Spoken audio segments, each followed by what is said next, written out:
I get a lot of questions around seller paid closing costs and what's the best way to negotiate them.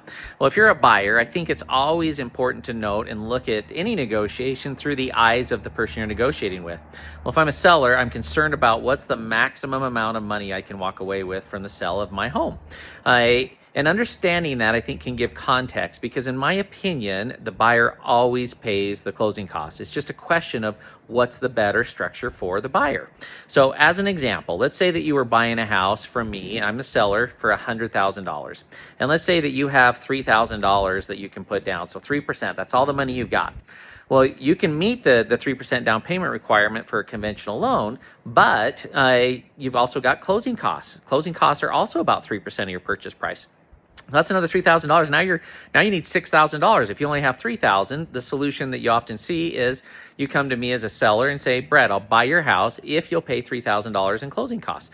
Well, if you've offered me $100,000, I'm only netting $97,000, and if I have competing offers coming in on that home, then I'm probably going to take another offer or counter you up and say, you know what, I'll sell the house to you for $103,000. Then I'll pay the $3,000 in closing costs. I net my $100,000, and you only have to put your 3% down. So it did go up from $3,000 to $3,300, but within reach, so you can actually buy the home. And I think that's important to note, because when you go to negotiate, you want to look at what's it really costing me as a buyer, because sometimes you may push a price up that doesn't need to be pushed up for closing costs, and other times you may want to push that price up because it's better to keep some money in reserves and not put all your money down.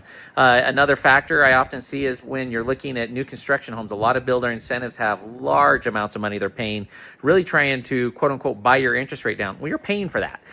There's going to be a net number in there, and sometimes it's not always best to just go chase the incentive. Sometimes it's better to negotiate down and say, well, it doesn't cost that much. What's really going to be best for me? And so it's important to have strategy. I hope that those concepts are helpful as you consider writing offers. We'd love to be a partner and just looking at your situation, determine what's going to be best for you long-term in your financial sustainability. Feel free to shoot me a direct message or ping me with any questions you may have.